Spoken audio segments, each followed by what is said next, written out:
So let's take a look at solution of the DSS quiz containing 40 questions. Okay, the first question was rolled steel sections are classified as. See, a rolled steel section can be equal angle, it can be unequal angle, or it can be a bulb angle. Okay, that's why the answer should be all of the above. Then permissible bending stress in steel is how much it is? It is 1890 kilogram per centimeter square. Remember, the permissible bending stress in steel is 1890 kilogram per centimeter square.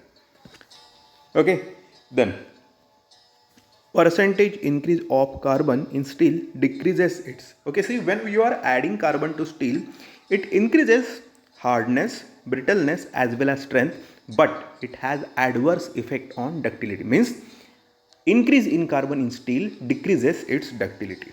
Option C is the one.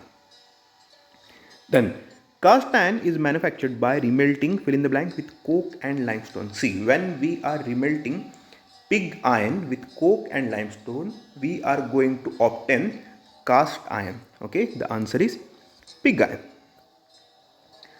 Then in a fillet weld, the weakest section is the throat of the fillet. Now let's see what throat is. For example, this is member number 1 and this is member number 2, and these two members are being connected by the fillet weld. Then this specific line, okay, this represents what? Throat. Okay, this is what? Throat of the fillet weld, and it is the weakest section of fillet. It is shortest distance from root of hypotenuse of the triangle. Okay, throat of the fillet is weakest section. Then which of the following does not describe a weld type? Butt weld is a weld type, plug weld is a weld type, lap weld is also a weld type, but zigzag weld is not a type of weld. Then bolts are most suitable to carry axial tension. Okay. Then lug angles are, why we are using lug angles? Because they are used to reduce the length of connection. They help in reducing length of connection. That's why we are using lug angles. They decrease the connection length. They need not to be unequal angle. Also, they reduce the shear lag. They do not increase, they reduce the shear lag. That's why option B is the only right thing regarding lug angle. Then bulb angles are used in column building or bridge building or ship building or water tank building. See, bulb angles look something like this. For example, these two members of an angle, then the enlarged portion here is called as bulb. Okay, this is web, this can be flange. Okay, bulb is provided because it provides more resistance to buckling. It can withstand more stress and better stiffening is offered by bulb angle. Okay, and they are used in shipbuilding. Then most economical section for a column is tubular section because it has good torsional resistance. It has less area and it results into less wind force action on it, and less area is exposed for bending. Therefore, cost is reduced and it offers less weight to strength ratio. Okay, in lesser weight, more strength is obtained when we are going for tubular section. That's why option B is the one. Then the size of rivet is identified by either diameter of shank or head or length of shank. See, let's first see how rivet is there. See, this is rivet head and this is shank. Now the diameter of shank determines the rivet size. Okay, identification of size of rivet is denoted by shank diameter. Okay, that's why option A should be the one. Then a riveted joint may experience, okay, there are several types of failures given: splitting failure of plate at the edge, then tearing failure of the plate, and bearing failure of the plate. See, all of these failures are possible in case of a riveted joint. That's why answer should be all of the above. What a tie is? Tie is a tension member. In a truss, a tie beam connects two rafters and it acts as a tension member over that truss. Okay, over that in roof truss. Okay, it is a tension member. Then a column splice is used to increase length of column. because it joins two parts of a column and thus it increases the length. That's why it is used to increase the length of column. Then the maximum axial load, which is just sufficient to keep a column in small deflected shape, is called as C. Any of the given load, whether it be crippling or buckling or critical, it is enough for causing deflection in the column. That's why all of the above should be the answer. Then, purpose of a stiffener in a plate girder is to see a stiffener prevents buckling of web plate, because in plate girder thin webs are provided for economy. Now there will be certain points where it may undergo buckling. That's why stiffening is required over there. That's why what we are doing, we are providing stiffener over there. The buckling is avoided. The buckling of the web is avoided because of provision of stiffener over there. Okay, that's why option A should be the one. Then in plastic analysis, shape factor for a triangular section. See what shape factor is. In plastic analysis, shape factor is defined as ratio of plastic moment to yield moment, and for triangular section it is 2.34. Then if Q is load factor, S is shape factor and F is factor of safety, FOS. In elastic design, then how we are going to establish a relation between Q, S and F? See, Q is equal to S into F, that is load factor is equal to shape factor into factor of safety. Remember it, load factor is equal to shape factor into factor of safety. Q is equal to S into F.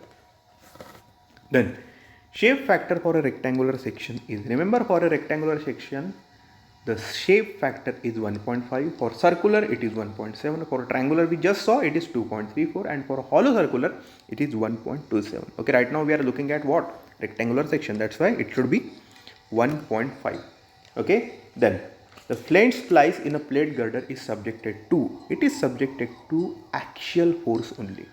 Okay, a flange splice is designed to carry axial force only, and it is provided in a plate girder in order to increase the length of flange plate. Okay, the answer is axial force only. Okay, then in a plastic girder, the vertical stiffeners are provided when ratio of clear depth to thickness of the web exceed. Okay, it is not plastic girder, it is a plate girder. In a plate girder, the vertical stiffeners are provided when this ratio of clear depth to thickness of the web exceeds how much? 85. Okay, clear depth, that is D, and web thickness, that is T suffix W, should be less than or equal to 85. Okay, then there will be no requirement of stiffener. And if D by TW exceeds 85, that is it is more than 85, then we are going to require vertical stiffener. Below 85, no need. Then bearing stiffener in a plate girder are provided at support, because to transfer heavy or concentrated load to full depth of web, bearing stiffener are provided at support in a plate girder. Okay, option C is the one. Then economic spacing of a roof truss depends on, see, economic spacing do not depend on any kind of load. That's why let's first eliminate the option where kind of a load is provided.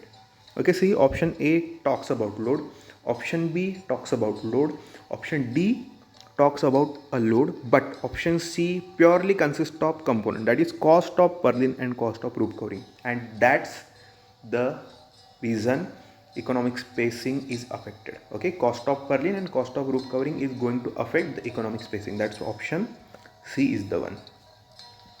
Then normally the angle of roof truss with asbestos sheet should not be less than, see, it should not be less than 30 degree. Okay, pitch should not be less than, that is angle, it should not be less than 30 degrees, so that we can take care of drainage, whether it is in the form of snowfall, whether it is in the form of rainfall. Okay, answer is 30 degree. Then in the rolled steel beam, shear force is mostly restricted by or resisted by web. See, for shear force resistance, web is there. For flexural force resistance, flange is there. Okay, so here shear force, web only. Then for simply supported beam, the maximum permitted deflection is how much it is?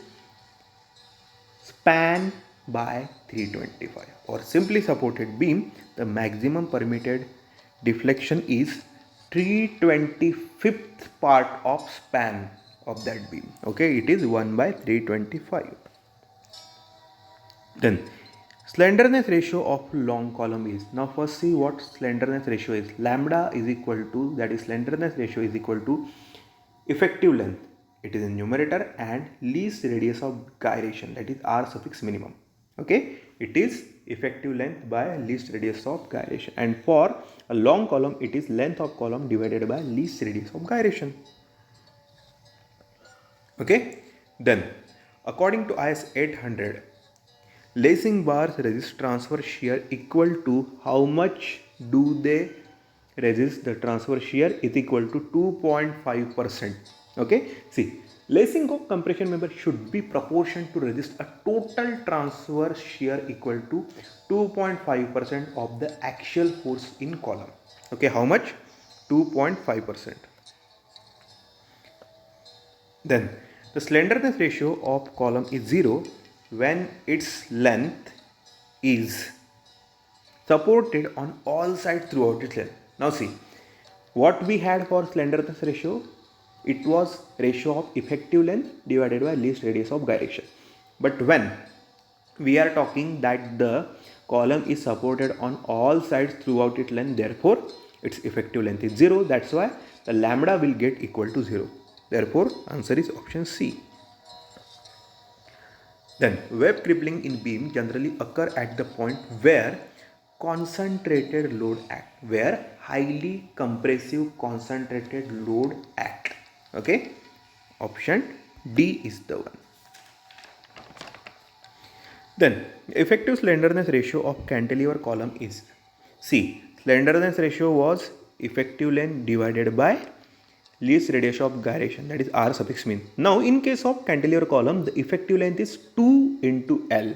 That's why the slenderness ratio for a cantilever column will be 2L by R. Then slenderness ratio of lacing bars should not exceed, see, they should not exceed 145. Okay, for compression member, when we are talking about slenderness ratio of lacing bar, they should not exceed 145. Then as per IS 800, what should be the maximum slenderness ratio for tension member in which reversal of stresses due to load other than wind or seismic force occur? It should be 180.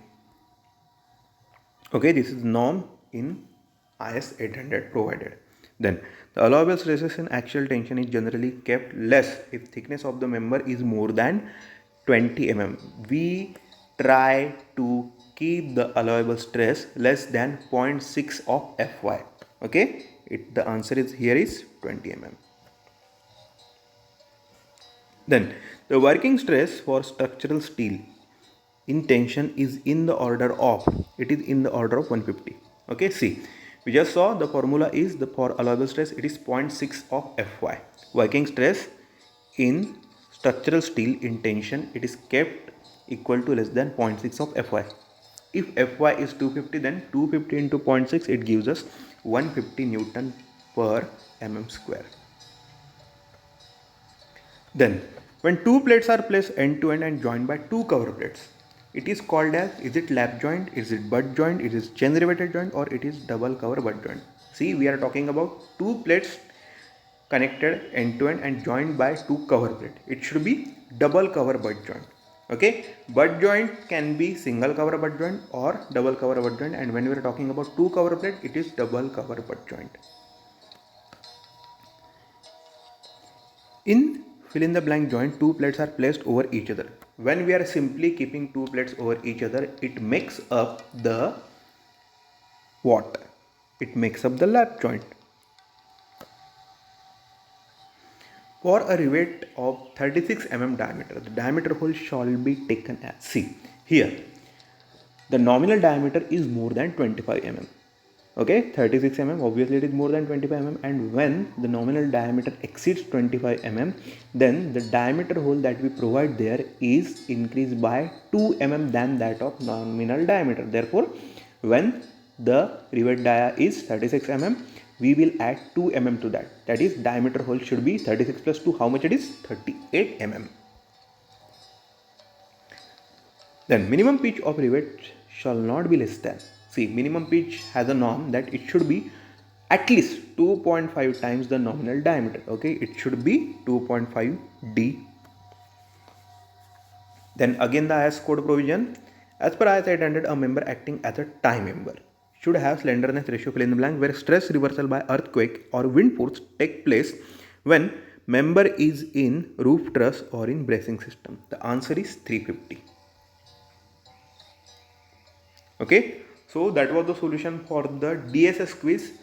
Either today or tomorrow we will be seeing a full quiz of 100 questions, so be prepared for that. And this 100 question will be comprising of all the subject of civil engineering, starting from SOM is there, mechanics is there, then RCC is there, then estimating and costing is there, then environmental engineering consisting wastewater or water supply engineering. Okay, and thus be prepared for the whole civil engineering subject that we will be seeing in the test. Okay, I will be notifying it on Telegram as well as Instagram also. So till then, take care. Bye bye.